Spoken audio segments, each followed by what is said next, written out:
Bagaimana kabarnya hari ini? Alhamdulillah luar biasa. Allahu Akbar. Alhamdulillah. Hari apa sekarang? Hari Jumat.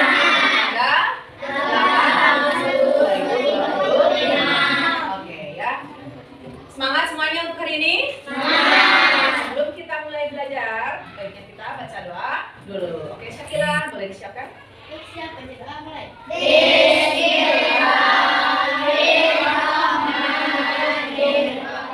Oke ya. Pagi. Pagi. Tepuk pagi. Tepuk siang. Tepuk sore. Tepuk malam. Oke, belum pada konsentrasi ya. Konsentrasi. Konsentrasi dimulai. Tepuk pagi. Tepuk siang.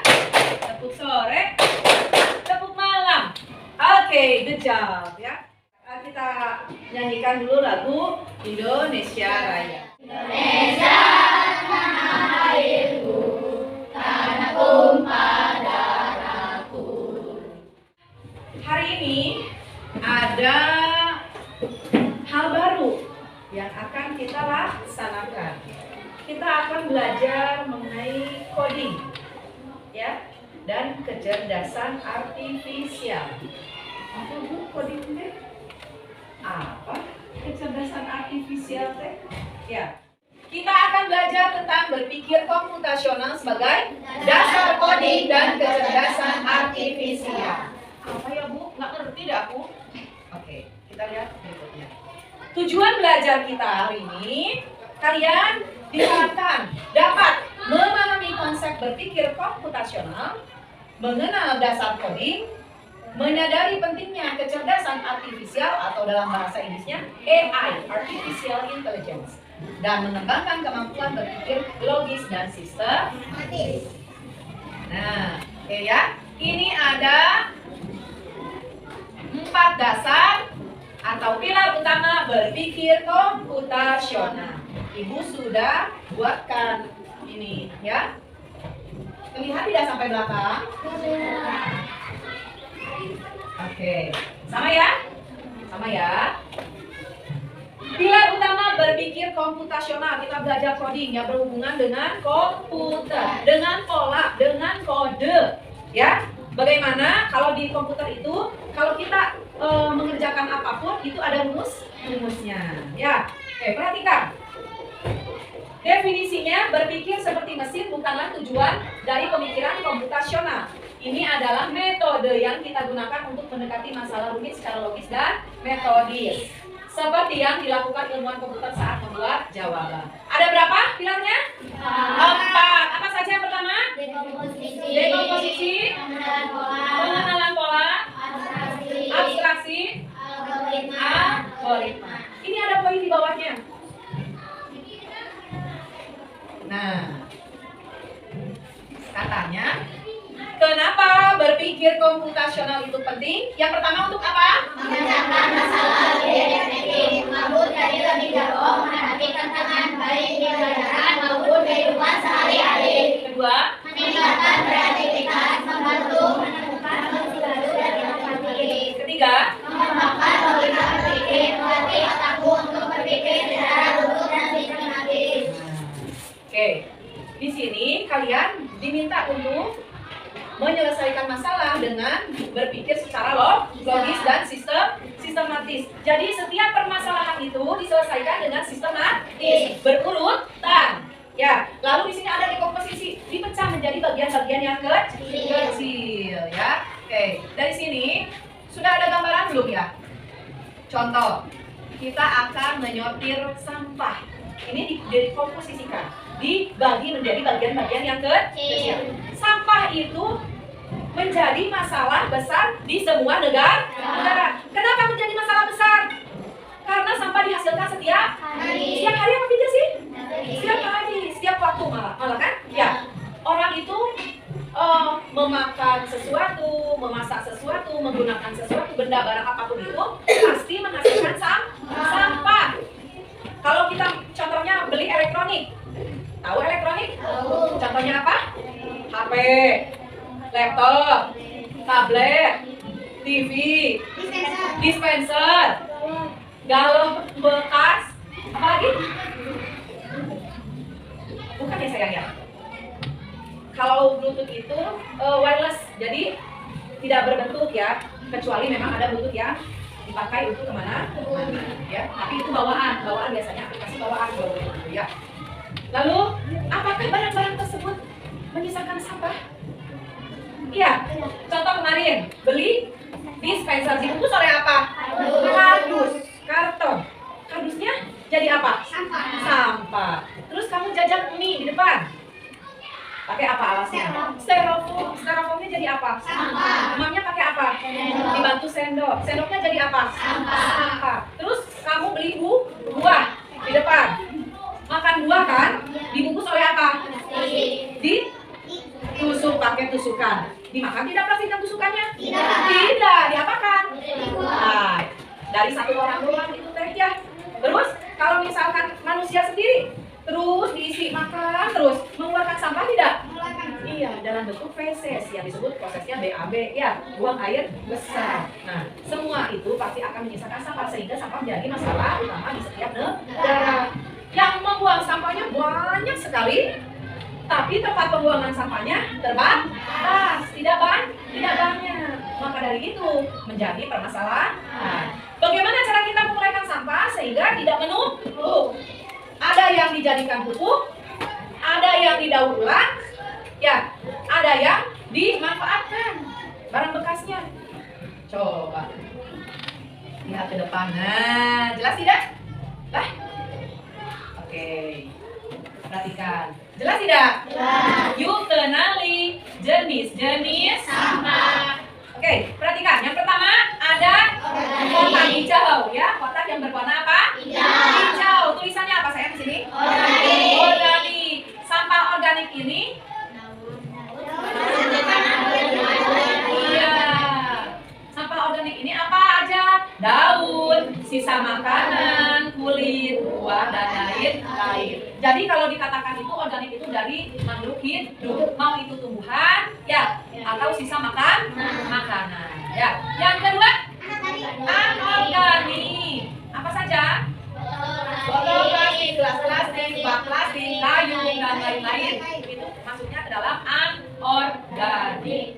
Ada lagi bahan berbahaya dan beracun. Disingkat B-nya ada berapa ini? 1, 2, 3. Sehingga disebut limbah B3. Apa saja? Kaleng, besi. Oke, berikutnya kertas, potongan kertas, kemasan kertas, karton, kardus. Nah, ya. Terakhir residu plastik, bungkus makanan, nah, ini jenis-jenis sampah ya. Oke, kalau begitu kita lihat.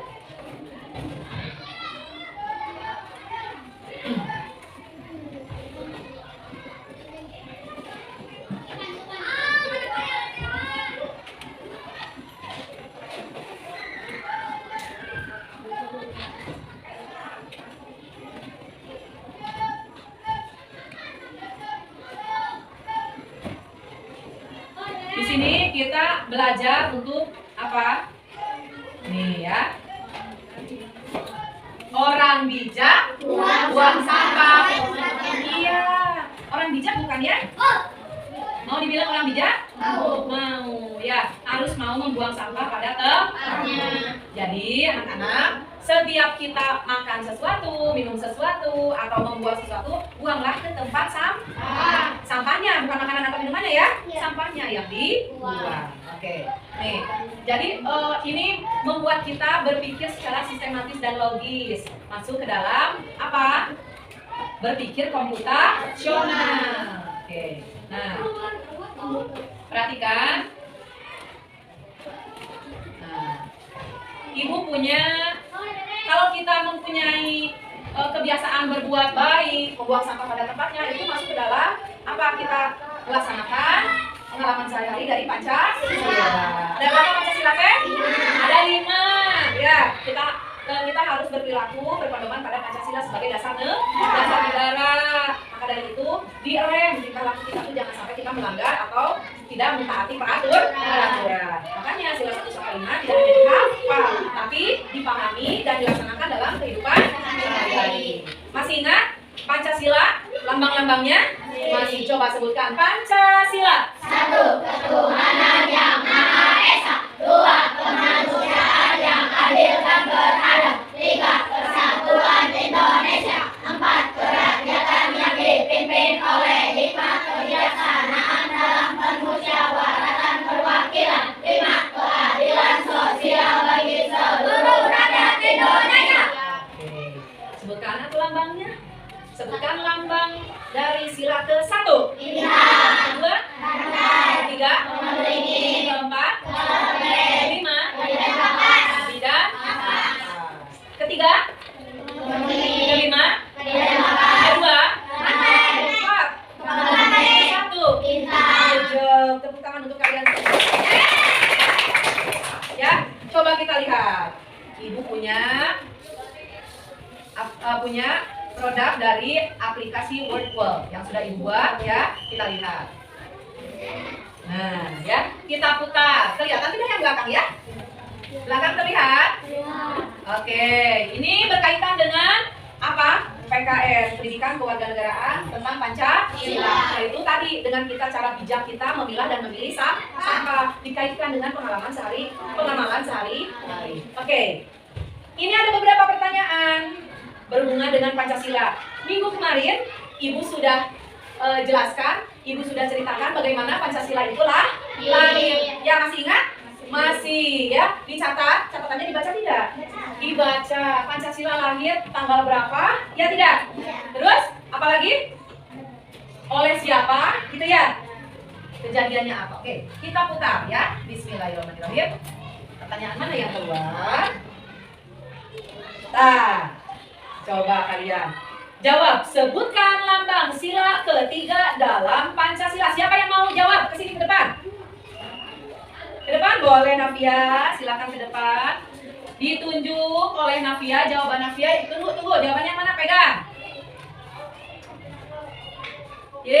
Jawabannya betul. Terima kasih. Oke, berikutnya. Kita mulai ya. Ucapkan spin.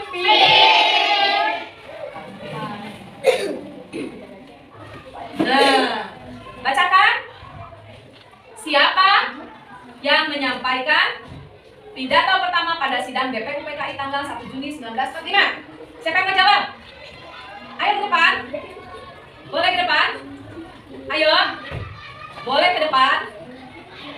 Ayo, siapa yang mau ke depan? Ayo, jangan malu-malu. Ayo. Siapa? Boleh? Boleh. Asyira? Ayo ke depan. Ayo dicoba. Ayo. Nah, dipegang ya. Coba jawaban Asyila, pegang. Wih, betul. Berapa pertanyaan yang tersisa? Kita sini terus belakangan. Nah, ya tidak ada. Oke, ucapkan.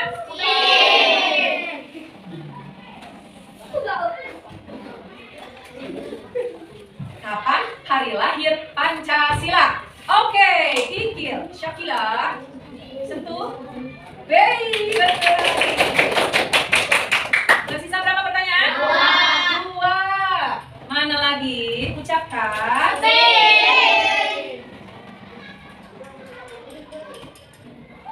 Ada berapa sila pada Pancasila? Boleh? Oh, Irgi, langsung berdiri Irgi. Berapa? Yeay.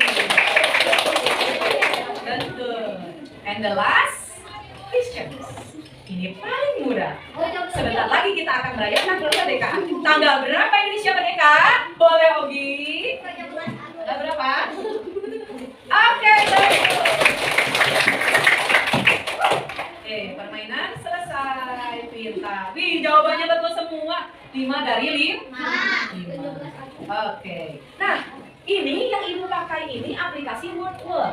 Ya, kita memanfaatkan kecerdasan artifisial, memanfaatkan teknologi AI, artificial intelligence. Ini dibuat oleh Ibu, tapi dibantu dengan sistem komputer, dibantu juga dengan internet. Maka dari itu, Pemanfaatan teknologi itu dalam kehidupan sehari-hari sangat berguna. Bagi siapa? Kehidupan manusia. Ya, mempermudah pekerjaan, mempercepat menyelesaikan pekerjaan, membuat apa lebih simpel. Contoh, kalau tidak ada telepon, memberitahu kabar saudara yang meninggal ada di Jogja, di Bandung, di Jakarta. Harus gimana kalau belum ada telepon? Dulu pakai surat ya? Iya. Ngirim surat itu perlu waktu, tidak sampai 1 hari. Waktu belum ada surat, kamu pergi ke tempat orang yang akan kita tuju. Proses tidak? Tapi setelah ada teknologi, cukup ditelepon, diberi kabar, mempersingkat waktu. Nah, itu positifnya. Kalau negatifnya ada. Manusia dengan manusia saling kurang berkomunikasi secara tatap muka. Kadang kalian main sama ke rumah teman banyak kan ya, atau sedang kumpul saudara, bukannya ngobrol, bukan main game, malah sibuk apa? Main HP, sibuk main dengan gadget sendiri, betul tidak? Kalau lebaran, sibuk selfie, ya, sibuk WA-an, yang jauh di WA-in. Selamat Hari Raya Idul Fitri, mohon maaf lahir batin. Yang ada di depan kita saudara-saudara dicuekin karena kita sibuk dengan HP sendiri. Salah satunya. Keduanya, ada hal-hal yang memang tidak boleh dibuka oleh anak di bawah umur, ya. Oke, kita lihat. Nah, perhatikan ya. Ini lebih jelasnya apa itu computational thinking atau berpikir secara komputasional. Oke, disimak baik-baik ya. Berpikir komputasional adalah proses berpikir untuk menyelesaikan masalah dengan efektif dan efisien. Dalam ilmu komputer, proses berpikir ini dilakukan sebelum mulai menulis coding atau pemrograman. Jika sudah direncanakan dengan baik, maka coding yang ditulis akan sesuai dengan kebutuhan dan dapat diselesaikan dengan cepat dan tepat. Tapi ternyata berpikir komputasional juga bisa dilakukan tanpa komputer dan tanpa internet loh. Malah sebenarnya kita pun sudah menerapkannya dalam kehidupan sehari-hari. Mulai dari menggosok gigi, mencatat ringkasan pelajaran, hingga menyiapkan tas untuk sekolah besok. Wah, kalau kita sudah bisa menerapkannya setiap hari, berarti kita semua sudah mahir dong. Eits, belum tentu. Selain itu, kamu bisa ikut tantangan Bebras Indonesia juga. Yuk coba simak satu contoh soal computational thinking. Dalam bis studi wisata, ada 3 kelompok anak yang akan diantarkan ke 3 tujuan berbeda. Bis berhenti pertama di restoran, lalu hotel, dan terakhir di museum. Hanya ada satu tempat penyimpanan koper di samping bis, yang hanya bisa dibuka dari satu pintu.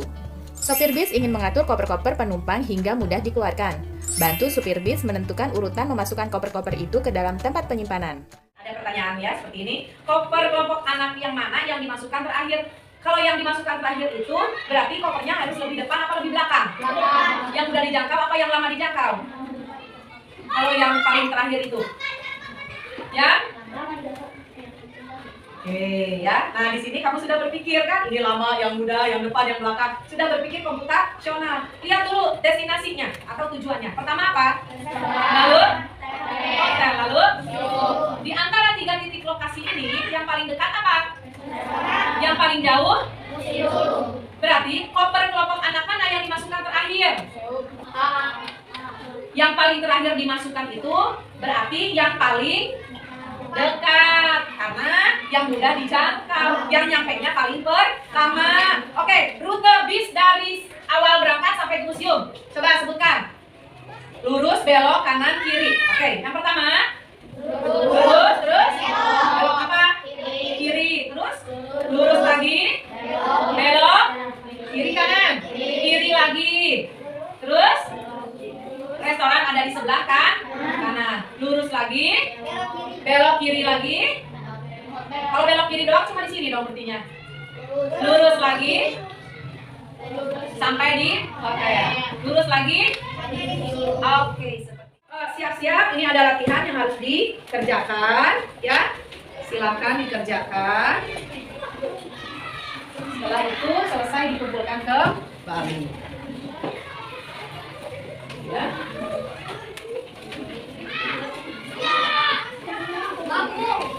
Oke, itu berdua dulu ya. Dikerjakan waktunya hanya 5 menit. Hanya ada 5 soal saja, ya. Bagaimana? Bisa cara mengerjakannya? Bisa? Bisa. Oke. Diberi nama ya? Jangan diberi nama. Oke. Alhamdulillah. Ya, pelajaran coding kita hari ini selesai.